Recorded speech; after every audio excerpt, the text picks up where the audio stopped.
Again,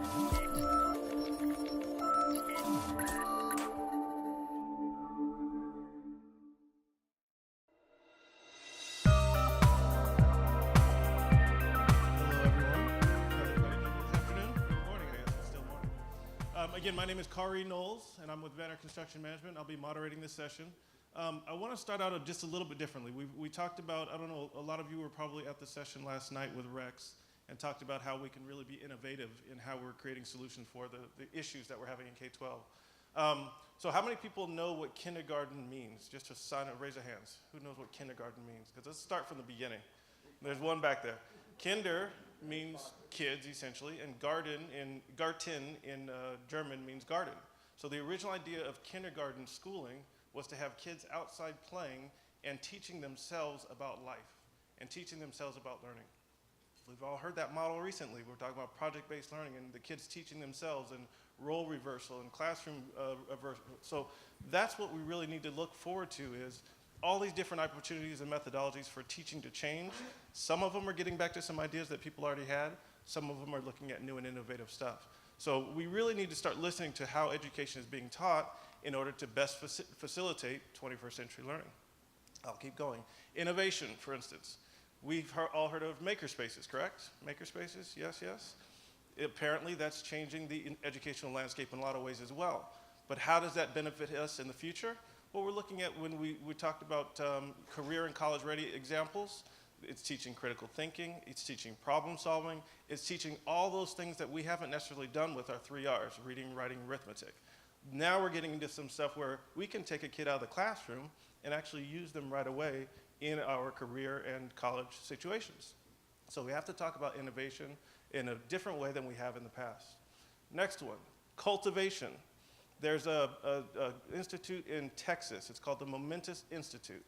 They actually do breathing exercises at the beginning of every single class period. Why? It helps them to set the focus for their learning environment. So again, if we're here to talk about learning environments, we can't just talk about how do you build 4 walls, but how are we creating the true environment, the holistic values behind it. That's where education is going. Maybe that's where we need to start thinking as well. The breathing exercises reduces stress, which actually helps the kids learn better, but it also helps the teachers teach.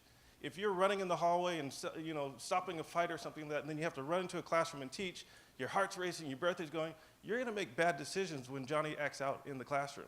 He's gonna go somewhere where he shouldn't go instead of just interacting with them and learning with them. So again, we need to start thinking beyond just the 4 walls, start thinking about innovation, start thinking about cultivating environments. There's a school in Baltimore where they, instead of doing detention, they do yoga sessions and meditation sessions. And it has proven to reduce their detention levels significantly. So we need to start thinking, okay, how do we facilitate those meditation rooms? I know it sounds a little silly, but maker spaces, meditation spaces, those are the things that educators are doing, and we need to either be with them, or what I'd like to talk about today is how do we get ahead of them? The last one I want to talk about is inspiration. So we have innovation, cultivation, and now inspiration. E3 Civic High School, it's in San Diego. Has anybody heard of it or been there? Raise your hands. Again, Julie's always helping me back there, thank you. E3 Civic High School, it's a charter school, but it's a school where they've actually reversed the roles already. They do not talk about students and teachers. If you talk about students and teachers, you're out. They have scholars and they have facilitators. And they're forcing the kids to teach themselves through project-based learning, et cetera, et cetera, et cetera. So now they're inspiring their kids to empower themselves to teach themselves and give them themselves the skills and tools to move forward in the future. So I believe that we need to start talking at that level. Again, Rex talked about it a little bit last night. I want to talk about more of that today. We have lots of things, like I said, innovation, cultivation, and inspiration, at getting our kids to a place where we can actually push them out into the careers and be ready to go. It's very, very important. But we've always trailed behind that story. They change the teaching methodology, we come up behind it and change our classrooms. They change it again, we come up behind it and change it again. We can't financially do that. We all know that. So now let's talk about, again, I'll use Rex's concept of adaptability. My concept is, our concept is flexibility. How can we build flexible spaces so that we can have a maker space when we need it? So we can have a meditation space when we need it. Do we need to start doing, where's Flip? What was the school with the garden?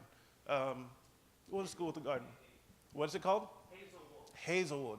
got the garden inside. So now we're going back to the kindergarten concept, bringing it into the classroom, and now they're teaching themselves, and we're giving them the tools and the empowerment to teach themselves. So that's where I'd love this conversation to go to when we're talking about flexibility. I've got a great panel up here to help me out, and I'm going to let them introduce themselves. Good morning. I'm Paul Bakalis. I'm the Executive Director for the Arizona School Facilities Board. Now I know why everything I needed to know to be successful in life I learned in kindergarten, right? Some days I'd like to just be right back there. My background is I'm a licensed architect. I hold certifications in sustainability as well as being licensed nationally and in a few states, including Arizona, where I reside. I've never been in the public realm before. Many in the room may have had careers in the public realm. I have not. I've always been in private practice. I've run companies. I've bought and sold companies. And so this is all new to me. It's navigating sort of unknown waters, if you will. The good thing is that our governor, Governor Doug Ducey, is the ex-CEO of Cold Stone Creamery. And so he comes from a background much like mine and many of the others that he's put in positions of being out of the public realm, out of the private realm and not public players. And his mantra is to move the state at the speed of business. So it's a very comfortable environment for somebody like me. You know, when I first started, we did vision and missioning with the agency and a SWOT analysis, and everybody took ownership and authorship for what this culture would look like. Quite different from maybe what it was before. So everyone's engaged, and our mission statement is to create engaging environments, learning environments where the kids in Arizona thrive. And it's one of those jobs, I've never had one before, where on Sunday night I cannot wait till Monday morning. So that's sort of my background. Great. Good morning. My name is Brett Yancey. I'm the Chief Operations Officer for Springfield School District in Oregon. So I think there's a Springfield in every state. I just happen to be from the one in Oregon. I've been doing this about 22 years, and unlike my colleague over here, I've always been in public education. 22 years right out of school. I think I was hired as the business manager in the first district because I was the cheapest that they probably found at 22 years old, and so it's been great. We are the 12th largest district in Oregon at only 11,000 students. So Oregon has 198 small districts, Portland being the largest at 50,000. So you know, when I look at this crowd, and I look at the people up here, we are very, very small compared to a lot of the other folks out here. But I think we have done something over the past 2 years that I'm proud of, and I'm happy to be here to share with you. Good morning. My name is Kevin Smith. I'm the Chief Administrative and Operations Officer for Baltimore County Schools, and I'll just say to you, Brent, we're all in the same business. It doesn't matter what size it is, we're all in the same business of educating and building schools for children. I landed into this career after 20 years in this career because what I was doing, I felt like I had no passion. I was just working, and what I found out in being in education, you really have a purpose. Because this work that what we do, we can see it in our children excelling each and every day. So my experience has been in finance and operations and facilities my whole career, and it's led me to where I am today. And I feel like my experiences has kind of prepared me for the work that we're doing now. We always hear this saying that there's never enough money. When has there been a time when we've had enough money? I don't recall that. I mean, that predates me. I don't know if it has been a time where it was enough money. It's never enough money, but what we've had to do, and I appreciate Khary at the beginning, we've had to find ways to be more creative and more innovative, and that's what's happening in how our 21st century learning environments are changing. We've got to make them more flexible. We build institutions that last for 50 plus years. Innovation changes almost daily. So we're building a building or school that will literally change before we finish the brick and mortar. So we have to be very creative. We have to look really far out, and we have to make sure that we're preparing for what they look like. So my journey here has been, I wanted to do work that was meaningful, not just work, not just have a career. And I got to tell you, it's been a wild ride, and I've had some pretty pretty exciting career prior to coming to education, but it's been a wild ride, and I enjoy it. It's interesting because as we think about this, we're talking about a 21st century as the topic, but we're in the 21st century, so shouldn't we be thinking about 22nd century? So we really have to really get our minds thinking on a level that we haven't ever had to do in facilities before. Again, we usually follow, how can we now be the leaders in 22nd century education? So we got to think beyond the walls. So thanks for the segue. We have to think beyond the walls. In the past, the universal design was built for walls and put them in the front of the classroom, and we're good. Well, what's our universal design going to be now? It's not for walls anymore. We all know that. But what is our universal design? It's going to have to be for concepts. It's going to have to be for innovative thoughts. It can't be something physical. So again, we have to think about the solution from a different perspective than we all are naturally used to doing. So I'll start the conversation, and we'll see where it goes from there. By the way, I am a former teacher, so I might call on people in the audience. So just a heads up and a warning. Paul, is there any truth to the research about flipping the classroom is not only taking over our educational settings, but also effective? And what is the primary relationship to our industry as far as getting ourselves in line with flipping the classroom and the kids teaching themselves? Well, we're finding that now in the stuff that we're doing with the new schools, and even in schools that are existing where we're coming back in and doing some renovations or additions to. But the deal is that the teacher, the student now becomes the teacher, and the teacher now becomes the facilitator. Kids are driving content. They're driving what's interesting to them. There's a core of education that they need, but they'll drive there because where they're going needs to be informed. And so the teachers facilitate a student at the front of the classroom. And we see that in the way technology is evolving in the classroom now. We had a group come in.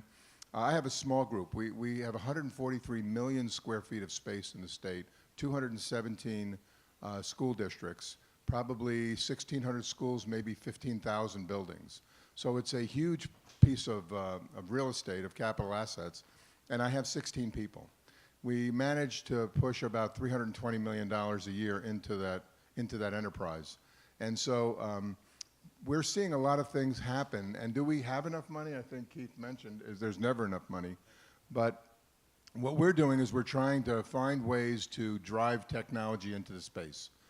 There's programs like E-Trade, which gets internet connectivity to rural districts that we're taking advantage of as a state, and to give technology an opportunity to enable the student as teacher.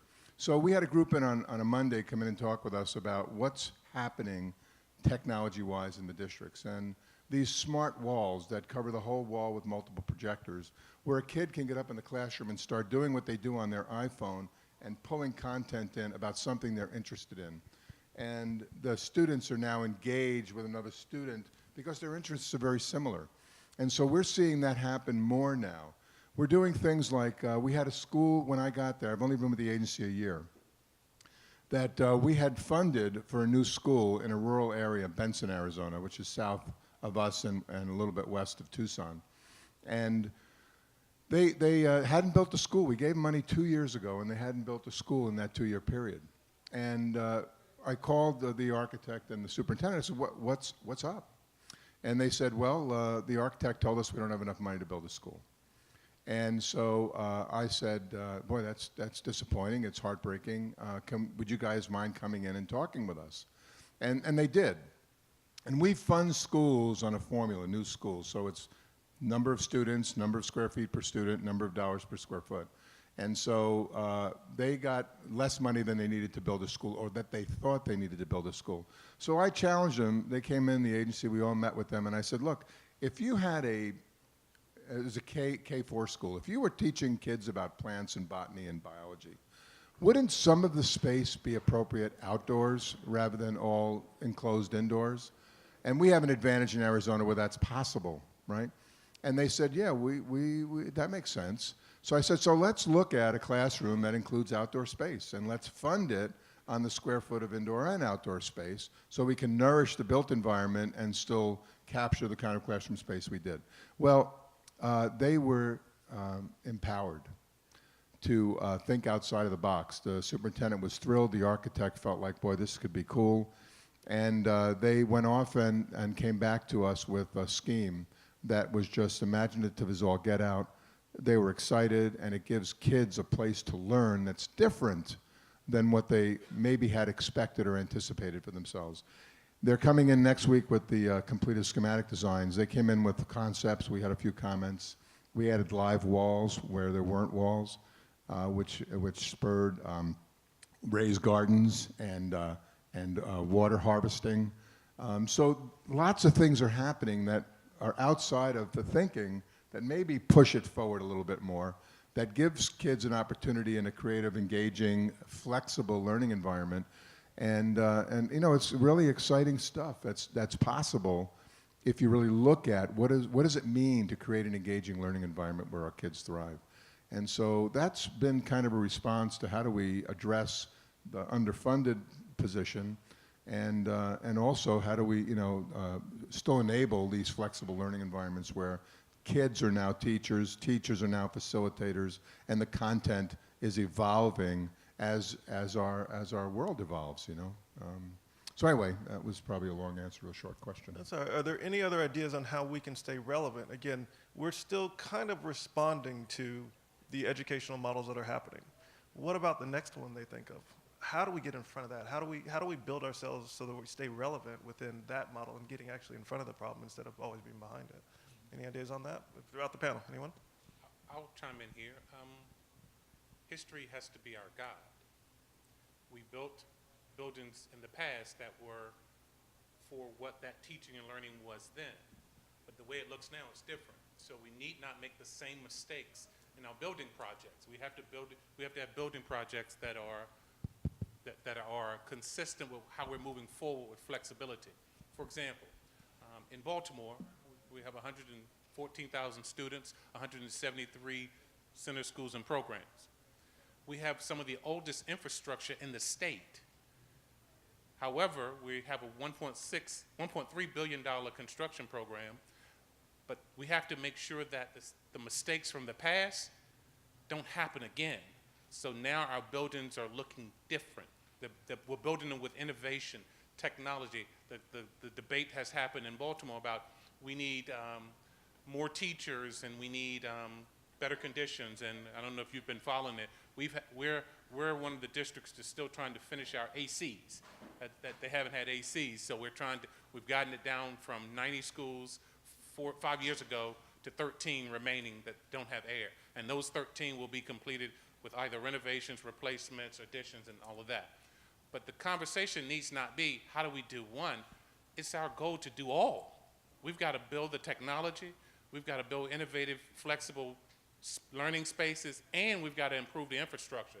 So I hope our goal is not relying on using the past to predict what we need to do in the future, coupled by what's happening in the horizon. We're building programs and schools now for careers that we don't even know about. So that's a tough hurdle we all have to face, but I think what we have to do is make sure that our spaces are very flexible,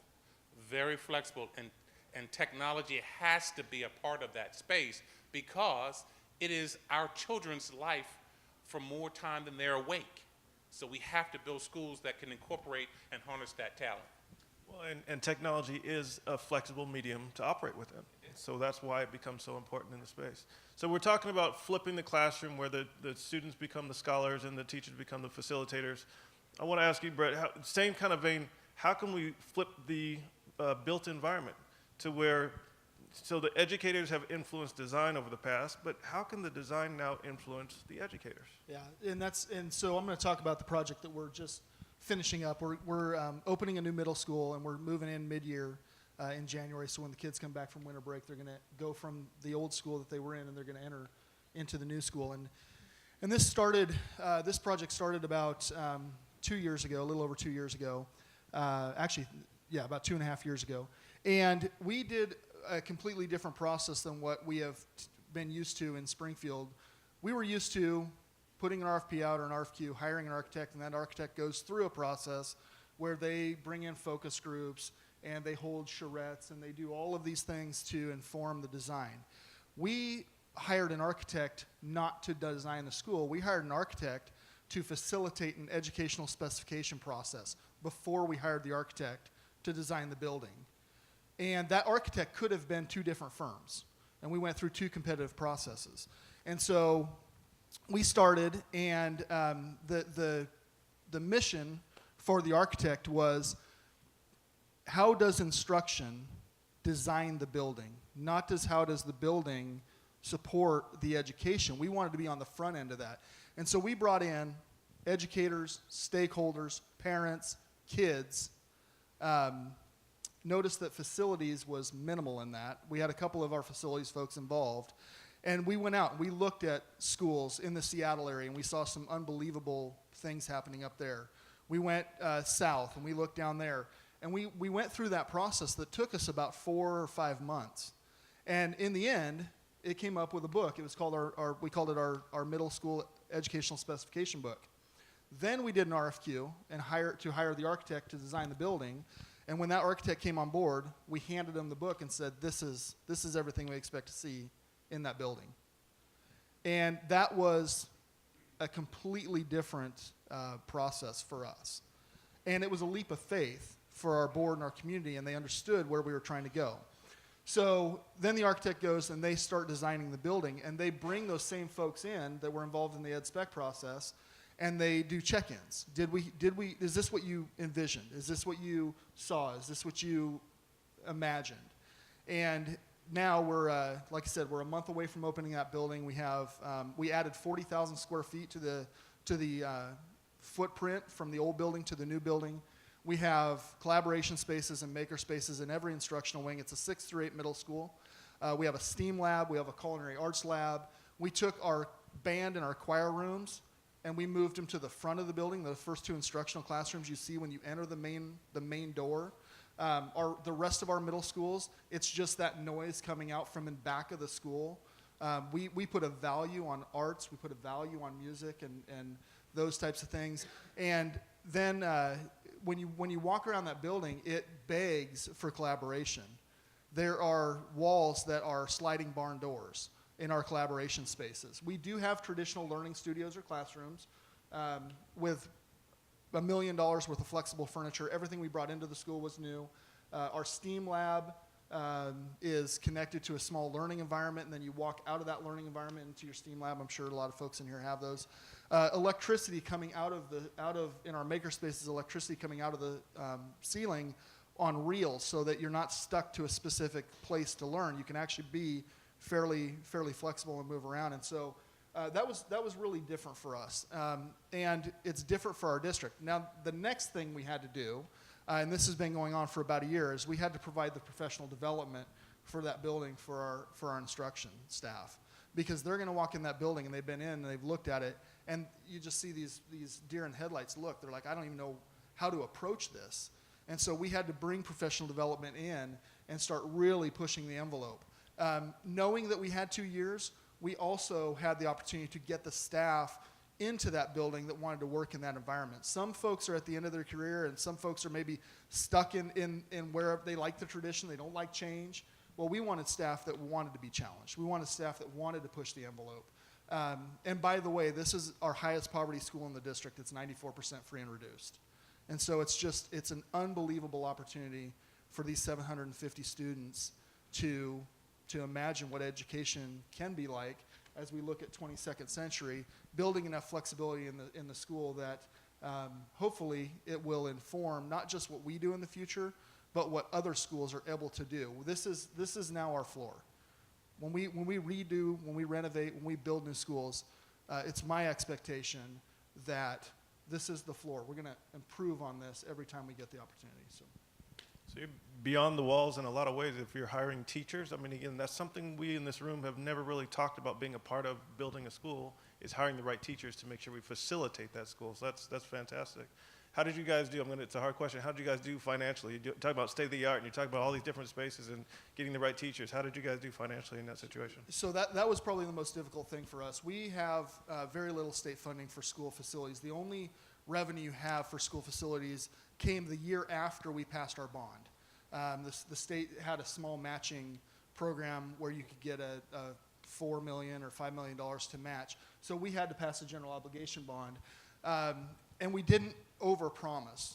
We made sure that our budget was substantial enough that we would not cut corners on this building. There was no value engineering in this building. And so the community trusted us to do the right thing for the kids, and we want to put our best foot forward and say, this is what you can expect in Springfield, Oregon for your facilities, and we're gonna put all of our resources that we can towards this. And like I said, it was a $48.2 million building, 123,000 square feet, and it's really been an honor to be a part of it.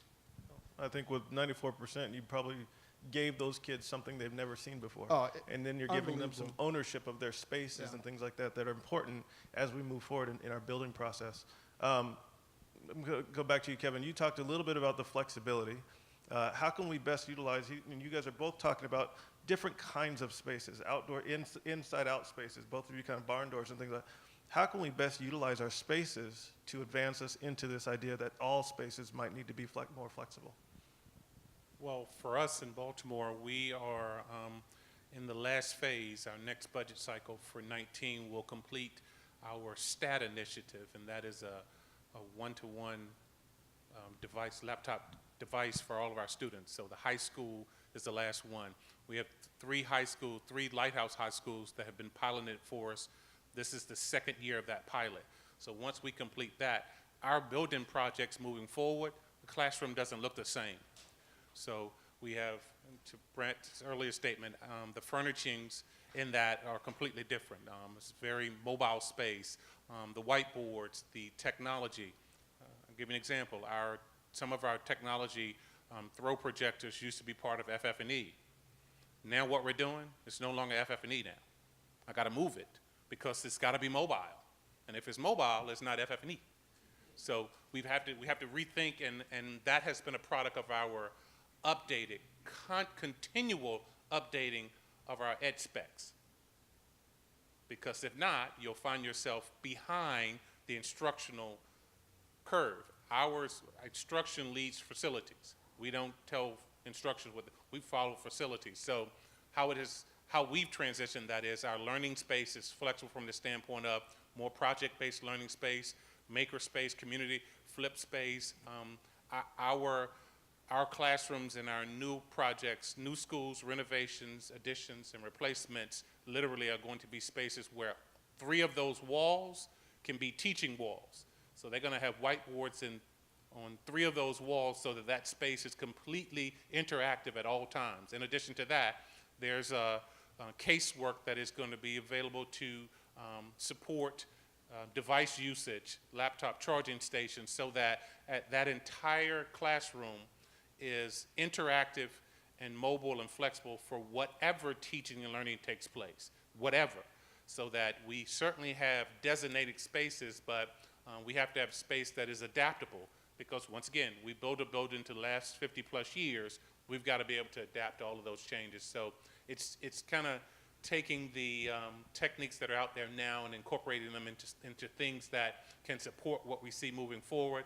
Our STEM and STEAM certainly is being incorporated, as well as our coding. Some big areas for us. Our school district is really really well known for its fine arts. So our high schools are, the Carver Center is one of our newest high schools that is literally, it has a box theater that the Baltimore Philharmonic uses. That's their practice facility, because it is that much technology, it's that supportive, and we're proud of that. But once again, trying to make sure all of our space, and I'm telling you that because we want to make sure we have joint use agreements with Park and Recs and things of that nature. We want to make sure that the space is getting maximized with all of the agencies that can use that space within Baltimore.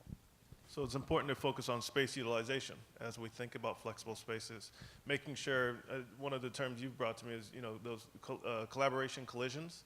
Those can happen in hallways, those can happen in classrooms, those can happen outdoors, indoors, those can happen in lots of different places. So I like the idea that it's important to focus on the space utilization and make sure we're going forward. Yeah. We have a new high school. We fund a little differently. We fund by formula dollars per square foot based on the number of students. But a lot of our schools, especially in the more enriched areas financially, they'll put bond funding in as well to supplement what we do. So we have a new high school going up in Agua Fria right now, which exemplifies a lot of the things we're talking about here. It's $75 million for about 2,800 students. And it has all of that. It's almost like being in learning downtown. There's all kinds of experiences outside of the classroom that are possible. The back end of the Performing Arts Center is embedded in the campus. It's not attached as a performing arts wing or something. And the back end of the Performing Arts Center is all glass wall, like a nano wall, and it opens up to the learning stairs, which is another educational opportunity, an educational space, where a teacher can bring a classroom out and now see the activities, be engaged with the performing arts. Maybe a cue that gets some kid who always thought about being on stage or always wanted to play in an orchestra but really never knew what was possible at that school. The hallways are bigger. I remember when I was a kid in high school, you know, you got, the bell went, you ran out of your classroom through this narrow hallway, bumping into everybody, and then finding your way to your next classroom. There was never a word about anything between students because you had to get to the next class, get a seat, and get engaged, right? Today, the classroom's wider. The time between classes is longer. Now, somebody bumps into someone, it's just casual collisions, and they say, hey, you wouldn't believe what I just learned in this classroom. Have you got a minute? Let's go talk about it. And there's places where you want to attract kids, give them a stool, a desk, and a USB plug-in, right? They'll charge their phones, they'll charge their devices, and while that's happening, they will sit and talk. There's coffee shops inside the school now. There's not just a cafeteria. There's a place to create gathering spaces. Learning is happening in those environments. It's a shared experience between maybe a class that one kid isn't taking and another is, and they're now learning, cross-teaching each other about what they've learned and how that might apply to what each of them might be doing. So the learning environment now has moved outside of the classroom and into the hallways, into the coffee shop, at a bench, outside, at a place to sit. You know, and again, Arizona has a lot of advantages because we have a pretty temperate climate all year long. And even in the summertime when it's hotter than Hades, you can still find shade, and it takes at least 20 degrees off the temp. So there's all these possibilities around the high school and middle school and elementary school environments where these casual collisions, I wrote a statement, I said, you know, we're trying to encourage these engaging learning environments where casual collisions are desired, collaboration is encouraged, and maybe most importantly, entrepreneurship is nourished. When we talk about K12, when we talk about the opportunities for development of a state, revenue generating, attracting businesses, what is it that they're looking for? They're looking for an educated, trained workforce, not someone who can talk about the rote things of learning and taking tests. It's someone who's a creative thinker who can bring innovation to a business. You know, we have Amazon sent out, and proposals were due, I think, a week ago Thursday, to attract the headquarters that will employ 50,000 high technology employees, right?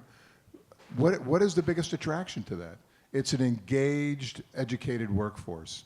And so we need to make our K-12 align with what happens when they go to college. And the casual collisions and entrepreneurship that happens at that's encouraged in that environment, we really need to make sure that we're proliferating into the K-12 environment so that they're ready for that, those that are college-bound. And then those that aren't, that they should be employable at the end of high school. You know, we just, in Casa Grande, which is a small community about an hour south of Phoenix, they just won a new electric car company is moving there. And the reason they're moving there is because of the EVIT program, where kids out of high school are building robots, where kids out of high school are learning automotive mechanics. And these are not low-paying jobs. These are high-paying, quality jobs. A person coming out of school with training in mechanics can make $100,000 a year. And so you need to really look at what are we doing, how are we contributing to society, and how are we making it easy for a state to encourage growth. If we encourage growth through business, we increase revenue. If we increase revenue through business, we can lower personal taxes. That's my argument when I go to see the legislators. You know, who doesn't want to run on that platform? higher revenue, lower taxes, and a better environment. And so, you know, these are all the things that are possible, and all the building is just an enabler for these things to happen. And that's what we're looking at as we start to since I've been there, to try to look at what else can we do that's a little bit different, that enables these creative, these engaging learning environments where our kids really thrive. So this new high school is magnificent. It should be done, I think, in the fall of next year. And we have two, actually, one in Agua Fria and another one in Vail. Both are exemplary learning centers. So. Thank you. I think that's fantastic. And you can all kind of hear the theme, which is we really need to start aligning ourselves as builders with the education, but now he's bringing up, we need to align ourselves with the industries out there as well. What are these careers that we're looking forward to supporting, and how can we best support it? Again, we haven't ever talked about that. We've always talked about how do we build the best four walls so that the teacher can teach. Now we're talking about a whole different discussion where we're aligning ourselves from what's happening in the classroom and also now what's happening outside the classroom. So it's very interesting, the discussion, and I think we need to start doing more of. I want to go out there. We've only talked about a couple of the topics. We've talked about flexibility, space utilization, better learning environments. What are some of the challenges that you all see? And, keep it short, but just I want to make sure that we're all on the same page on what we think the challenges are and or what do you think is going to get us to that next level? So anyone out there, Julie's going to start. She's always helping me out. Julie, what do you think is going to help us get to the next level? And so we're all thinking in this class, in this room, what is 22nd century learning? Go ahead. Can you yell or do you need a microphone? Well, the challenge is we're creating these great learning environments, but part of the process is that we also have to bring the instructors along with us, and it has been a common conversation that you create these places, but then you're not providing the professional development and the way and the why and the how that they can incorporate and teach and provide that facilitation. So there's not enough money in the budget, or there wasn't enough consideration, when you get down the line, things change, that you're asking an entire group of people that have been taught an entirely different way to change their way of thinking to deliver instruction in a different environment, and it becomes uncomfortable. So when you have a lot of changes, they pull back and say, this is the way I'm going to do it. Or they leave and they find an environment that's more suited to them. So what I have found being the single biggest conversation or roadblock is providing that professional development for the people that are going to be instructing, facilitating, and creating that teaching and learning change, is that professional development is an environment that is designed to be the way it is. Well, Not short, but that's all right. It was short enough. I think it's important to think about that because up here we talked about the proper resources and hiring the proper teachers. Maybe one solution to that is really start thinking about how we bring our teams together for the future. I just talked to a colleague of mine earlier, just at our last break, and we were trying to strategize on how do we bring in the right team for the people a year from now. Instead of trying to solve the problem last minute, we really need to start thinking about what's that team look like. Is it, whoever said it in here, I apologize, it might be a team of millennials, only millennials in the entire team, because that would facilitate whatever we're trying to accomplish in the future. So we really have to think about how we can create that team over time, because the resources do it quickly. We don't have it financially, and we just don't have time a lot of times to get there. Yes? So the group is talking mostly about new projects going forward and conceptualizing that, but I think the big problem for me is the existing buildings. 1,350 buildings, the average age is 68 years old. So when we talk about these new concepts and how we bring these into our existing buildings, that's a much bigger challenge for us to reconfigure those spaces to think that through. Yeah, it's important. I'll never forget, I was on a panel presenting to a board one time, and we were challenged with that same question. We have these old buildings, but we have this little bit of money. How do we solve the problem? And the solution from the one board member, I'll never forget, she said, stop putting lipstick on the pigs. Get rid of that building. Let's go. So unfortunately, she said the board made a decision to wait and get some more money before we proceeded with the next project, because she was tired of putting lipstick on the pig. So again, we're all faced with that challenge, and we have to be creative and make some tough decisions on how we're going to get to the Khary, finish line. before you go, Yes, go ahead. Before you go, John, I understand, I'm there. My average age is 42 years, but we have to get the old infrastructure out. So I'm totally there. I also have the same problem that Philip has. We're rebuilding on existing sites. Now think about this. When you do a construction project, you build on the best piece of the land. So now when I have to replace that school, I'm going to have to use another part of the land of that site that's going to drive costs, and I'm going to have demolition costs. So how we're addressing it is it's not one thing. You've got to have a maintenance program that you can stand behind that is working full. You've got to have a building program that is replacing, adding additions. Another problem we're having is we're picking up 1,500 students a year. So I can't build them fast enough. We're building about 2.5 to 3 schools a year. So we're sitting, John, smack dab in the perfect storm because we're trying to keep up with the inventory we have, build new seats, and to add that infrastructure that we need. We're transitioning some of our replacement schools from 300 and 400 seats to 700 seat schools. So now I've got to touch common space to address that need, and in addition to that, that creates a host of complexities related to how do we engage that community. What you have to do, you have to take these projects directly to the stakeholders, internal and external.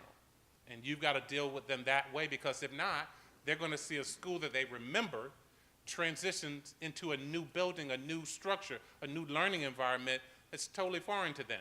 And you've got to provide professional development to stakeholders, internal and external, because if not, you're putting a very foreign concept in front of your community. That's not going to go well. You know, the two questions that were asked are really critically interrelated, and I'll tell you why I say that.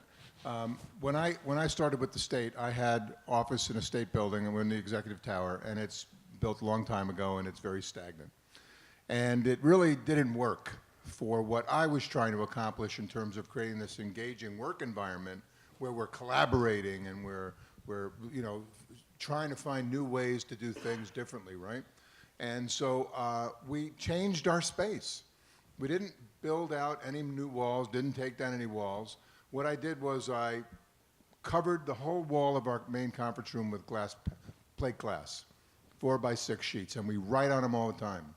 Every time there's a meeting, people are comfortable with a pen in their hand, collaborating and ferreting out.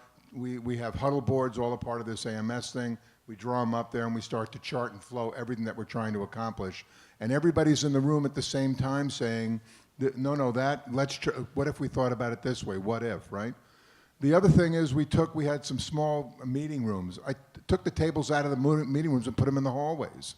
Why? Because I wanted people in the agency to participate in what it was that we were going to do. If it's me in charge of everything and making all the decisions, doing everything, we're in sad shape. You know, I want to be the dumbest guy in the room every time I'm in a meeting. So I moved the meetings out into the hallways. We went out and we bought a collaboration board, okay? Technology. It has a split screen. 4 people can participate from 4 different locations around the country, around the state, even around the world. And we're using it, right? Districts are in all the time because they have business they need to talk about. They have drawings they want to share with us. They have conversations they want to have. They come in and they see this. We're leading by example about what's possible in older buildings. Don't be limited in your thinking by the space and the facilities that you have. Start to challenge that. When you hire millennials, they're not going to sit in a classroom teaching their kids. It just doesn't happen, you know. Professional development's important. There's no doubt about it. And we are separate from the Department of Education. We're both governor agencies, but we have different missions. We don't deal with curriculum. The Department of Education does. But we have a partnership with them. We share a legislative advisor so that we know what we can do to better both agencies to be better for our kids in Arizona so that they can thrive. They have environments they can thrive in. So we have not let our aging resource, I mean, we have portables that kids are learning in, right? And they're learning in those portables. We have old buildings, you know. One of the detriments of being open to the outside and being able to use it year-round is that we don't have corridors in some of our older campuses. The buildings empty out into the outdoors. So there's a long, narrow building, a partition in the middle, classrooms on both sides, doors open to the outside. Not a lot of flexibility in that. You know, you go to the classroom. But now we're engaging the outside. you know, so that's where the casual collisions happen and education takes place. And we're adding things like benches, and as I mentioned, the coffee shop. We actually, we're doing a lead and drinking water program that we're coming to the end of, probably the end of this year, end of our fiscal year. And, you know, we're remediating that. We started to put drinking fountains outside in clusters so that kids go out, they fill their water bottle with one of those cool new LKs, and they have a conversation while it's happening. So I agree that the facilities need to keep pace, but it shouldn't stop progress. And we're trying as an agency to lead by example, to put things in place that they can experience, that they can call into, that they can see, that they can write on. And it's having an impact. I mean, people come to our office more than they ever have before. So I agree with both your statements, but as we transition to all new stuff that's cool, we still need to survive and thrive in the environments that we have. So I feel your pain. We see it every day, but there's possibilities around that if you and I'm sure you're doing that. I don't mean to say you're not, but as a general comment, you know, utilize these facilities in a different way, in a new way. I think it's interesting you bring up the point about leading by example, because that is a form of professional development. As soon as we start leading by example and we have our own collaboration spaces even within our offices, we're going to start speaking to our clients and speaking to other people in that manner. And now we're changing the vernacular the same way E3 Civic High School did in calling themselves scholars and facilitators. So just by having that vernacular and practicing it ourselves, I think we can be better leaders by example to make sure we get there. We have time for one more question. Let's go back here. Go ahead. Yep, go ahead. Yeah, so I'm in Phoenix Union High School District in Arizona, and so we have small specialty schools that we continue to build. We haven't built a comprehensive large school in 15 years. So we have a coding academy, we have a bioscience high school, we have a Franklin Police and Fire Academy, and an Abbott High school. So it's really the best way for us to be able to stay competitive with our charter schools, as well as to create small learning environments for our students and for our parents. So our next endeavor is to take a large comprehensive school and create 4 academies on one site. And that's South Mountain High School, where we've had a hard time capturing our students that live in our community there because they have choices to be able to bring that same concept on a big campus, but break it into 4 distinct areas. To us, that's kind of the way to go to address this issue. And the other thing is to create appropriate expectations for how you create the change of how teachers will teach on a campus. And you can't just go problem-based learning all of a sudden 3,000 students and teachers doing it all at once. You bring it in and you do incremental change on the site, you get a better success rate. Yeah, and Phoenix Union's done a great job. That fire training building is how old? It's a historic building? Well, the Phoenix, Franklin School was actually an old elementary school, and so we had to rebuild it. It's a historical site. It's been in place for, I think, 12 years now, and it's been an A+ school, a Blue Ribbon School. Phenomenal success there. And this is a historic building. How old is the original building? I think it was in the 1920s. Yeah. I think is what it was. Yeah. So I mean, yeah, you guys have done an awesome job in Phoenix. You really have. So I appreciate the example of, you know, what can we do better with what we have? That goes back to your question, John, and making sure we're thinking outside the box on what we can do, what we have. But are we also thinking about the future as we do this? We have to think about now, definitely without a doubt, but what can we do to train ourselves to think about the future? What are we doing to make sure that we're ahead of the next educational methodology that comes at us? And I think that's going to lead us to something that's closer to the 22nd century learning that we're talking about. I want to leave with one example. I was at a conference recently, and some of the California folks will know. The economist was talking about the autonomous car and how that's going to change our economy and everything that's out there. If you think about it, if all cars are essentially Ubers, you don't need a garage anymore. You don't need a parking structure 5 stories high anymore. You have that much more space in your facility's master plan. So are we in this room going out and learning about the future so that we can facilitate the future even better? So again, I want to challenge each of us in this room to do our own research, to do our own homework, to create our own vernacular, to create our own leading by example, to make sure we're heading the charge on the way. So time's up. Thank you very, very much for everyone that was out there. Appreciate your time. Thank you, guys.